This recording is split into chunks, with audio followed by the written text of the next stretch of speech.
You are listening to the Objects of Affection collection. Study 30. Baudrillard's view, commodity value in contemporary consumption.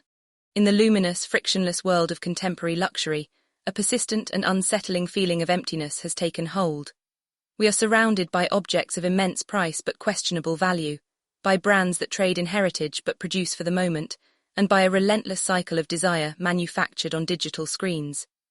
This is a world of perfect surfaces and hollow cores. To navigate this landscape, to understand how luxury became a hall of mirrors reflecting only itself, we require a guide, a cartographer of the unreal.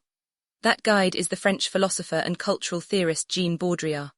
His work provides the definitive framework for diagnosing the terminal condition of a consumer society saturated by images and signs. This article advances a two-part thesis. First, it argues that Jean Baudrillard's philosophy, particularly his concepts of sign value, simulacra and simulation and hyperreality, offers the most potent critique of modern luxury, revealing it as a system of signs entirely detached from any grounding in material reality. Second, it proposes that a potent form of resistance to this hyperreal consumerism has emerged in the form of post-luxury conceptual functional art. Post-luxury conceptual functional art. This movement, embodied by practices like the Objects of Affection collection, counters the logic of the simulacrum by reintroducing authentic function, narrative, permanence, and a form of value based on what Baudrillard called symbolic exchange, a value that cannot be commodified or simulated. In a world of floating signs, post-luxury conceptual functional art offers a tangible anchor of meaning. Who was Jean Baudrillard? A brief intellectual portrait. Jean Baudrillard 1929–2007 was a French sociologist, philosopher, and cultural critic, whose intellectual trajectory perfectly mirrored the societal shifts he so brilliantly diagnosed. He began his academic life not as a philosopher but as a Germanist, translating the works of figures like Bertolt Brecht and Karl Marx. This early grounding in language and political economy shaped his initial forays into sociology, which he pursued under the tutelage of influential thinkers such as Henry Lefebvre and Roland Barthes. His first major works, The System of Objects, 1968, and The Consumer Society, 1970, were still loosely tethered to a Marxist framework, seeking to decode the system of objects and their meanings in the burgeoning consumer culture of post-war France. However, Baudrillard soon grew dissatisfied with the limitations of Marxist analysis. He concluded that Marx's focus on the mode of production was becoming obsolete in a world increasingly dominated by the mode of consumption and the logic of signs. His decisive break came with For a Critique of the Political Economy of the Sign, 1972, in which he argued that the semiological, sign-based system of advertising and media had superseded the material system of production as the organizing principle of late capitalism. This theoretical pivot launched the most radical and influential phase of his career. Dubbed the High Priest of Postmodernism, Baudrillard turned his attention to the ways in which media and technology were fundamentally altering our perception of the world. He developed his signature concepts of simulacra and simulation to describe a new state of existence where the distinction between the real and its representation had collapsed. For Baudrillard, contemporary society was no longer a spectacle to be watched, but a simulation to be inhabited. He saw this condition most purely in the United States, which he described in his travelogue America, 1986, as a glittering, cultureless void, the world's first and most perfect hyperreality, a desert of the real. His intellectual journey from analyzing the production of things to the simulation of reality was not merely a personal evolution. It was a reflection of late capitalism's own structural transformation from an industrial economy to an information economy. Baudrillard did not just observe this change, his thinking evolved with it, making him a native guide, not a foreign tourist, to the hyperreal world we now inhabit. The 4 stages of the sign, from value to the void. To understand Baudrillard's critique, one must first grasp his theory of value, which charts the progressive abstraction of meaning from the tangible world to a realm of pure simulation. Building on Marx's distinction between use value and exchange value, Baudrillard introduced a third term, sign value, before identifying a fourth, terminal stage where value implodes entirely. This progression is not merely a classification system, it is a historical narrative of the death of the real. Use value, the object's practical function. The first logic of value is the most concrete. An object's use value is its practical function. A coat has use value because it provides warmth, a hammer has use value because it drives nails. In this logic of practical operations, the object is an instrument, and its worth is tied directly to its utility. This stage corresponds to Baudrillard's first order of the image, which he calls the sacramental order. Here, the sign is a faithful reflection of a basic reality, a map that accurately represents the territory, a photograph that documents a real person or event. The relationship between the sign and what it signifies is clear and trusted. The object is valued for its function, and the sign is a faithful copy. Exchange value, the object's market price. The second logic introduces a layer of abstraction. Exchange value refers to an object's economic value in the marketplace, its equivalence to other commodities, typically expressed in money. While a coat's use value is keeping someone warm, its exchange value might be $100. In this logic of equivalence, the object becomes a commodity, interchangeable with any other object of the same price. This stage aligns with Baudrillard's second order of the image, the order of maleficence, where the sign begins to mask and pervert reality. It is an unfaithful, distorted copy. An advertisement, for example, might use an image to falsely claim a mass-produced sauce has real cookout flavor, distorting the reality of its industrial origin. The sign no longer reflects reality but actively manipulates it. The object is now valued primarily for its market price. Sign value, the object's status and social meaning. Here we arrive at Baudrillard's crucial intervention and the engine of modern consumer society. Sign value. This is the value an object possesses within a system of signs, conferring status, prestige, or identity upon its owner. Sign value operates on a logic of difference. A luxury handbag is not primarily valued for its ability to hold items, use value, or its production cost, related to exchange value, but for what it signifies about its owner in relation to someone with a different or no handbag. Consumption is no longer about satisfying needs but about social differentiation. The object's role is now that of a sign. This corresponds to the third order of the image, the order of sorcery, where the sign masks the absence of a profound reality. The sign pretends to be a faithful copy, but there is no original referent. A fire drill simulates a fire that does not exist. A luxury brand sells a lifestyle that is pure artifice, a crisis diagnosed in detail by Dana Thomas. The object is valued for the status it confers, and its sign masks an absence. The simulacrum, the sign with no connection to reality. The final stage marks the complete implosion of meaning. The sign now bears no relation to any reality whatsoever. It is its own pure simulacrum. It no longer reflects, perverts, or even masks the absence of reality. It has entirely replaced it. In this fourth order, signs only refer to other signs in a closed, self-referential loop. This is the stage of hyperreality, where the distinction between the sign and the real is not just blurred but abolished. The true product of late capitalism is not the commodity but the simulacrum itself. The system no longer needs to produce real things with real utility. It thrives by producing signs of reality, signs of status and signs of desire, which we consume as if they were real. Standing in opposition to these logics of commodification is a fifth, more archaic logic that Baudrillard identifies as a site of potential resistance.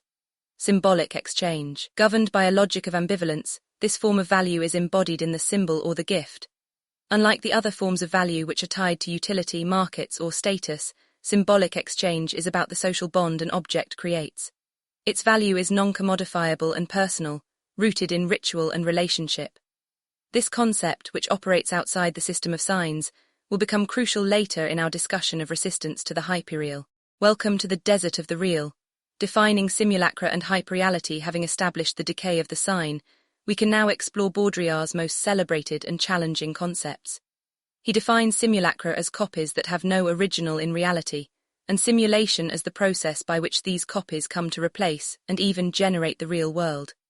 This process unfolds across three historical orders. First order simulacra, the counterfeit, the obvious copy, associated with the pre-modern era from the Renaissance to the beginning of the Industrial Revolution. The first order is that of the counterfeit. The simulacrum here is an imitation, like a stucco sculpture mimicking marble, or a fake piece of art. Crucially in this order, a clear distinction between the original and the copy is always maintained. The sign is understood as a representation, even a false one, of a profound reality that exists independently of it. Second order simulacra, the production, the mass-produced object. The Industrial Revolution ushers in the second order of simulacra, governed by production.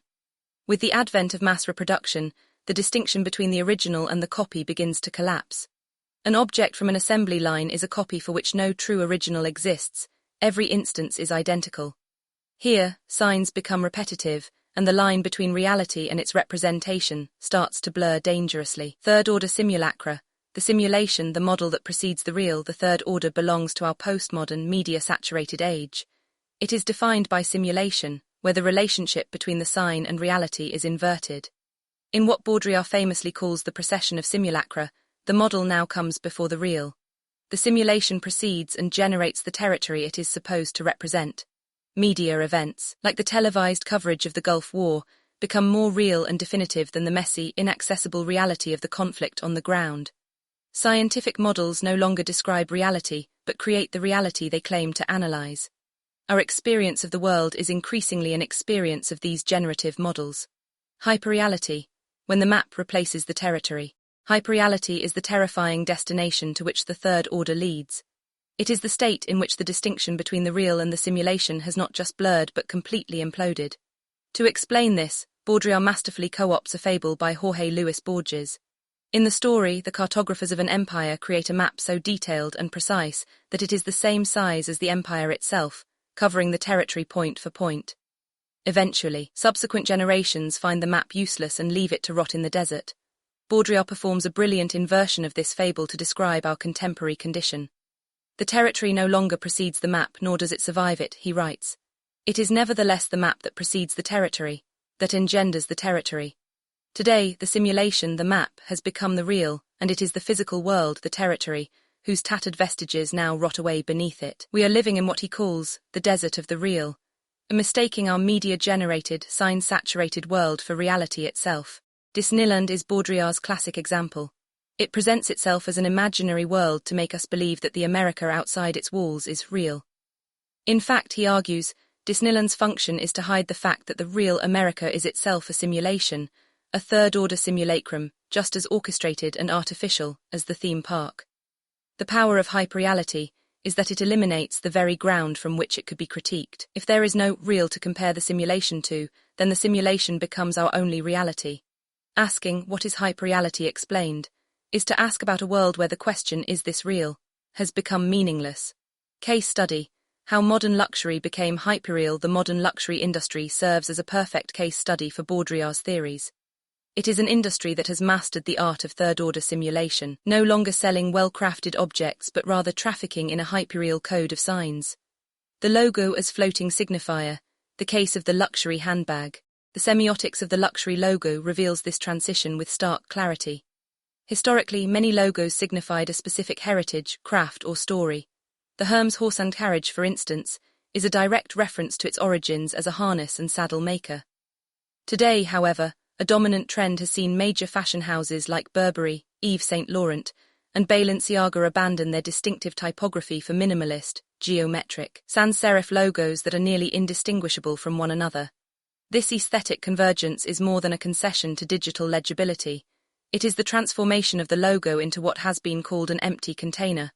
Stripped of specific historical meaning, the logo becomes a floating signifier. It no longer refers to the quality of the object, the history of the maker, or the skill of the artisan.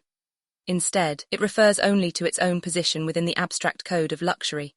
The luxury handbag is the quintessential example. Its astronomical price has little to do with its utility, use value, or even the cost of its materials and labor exchange value. Its value is almost entirely its sign value, a pure signifier of status within the hyperreal system of Baudrillard fashion.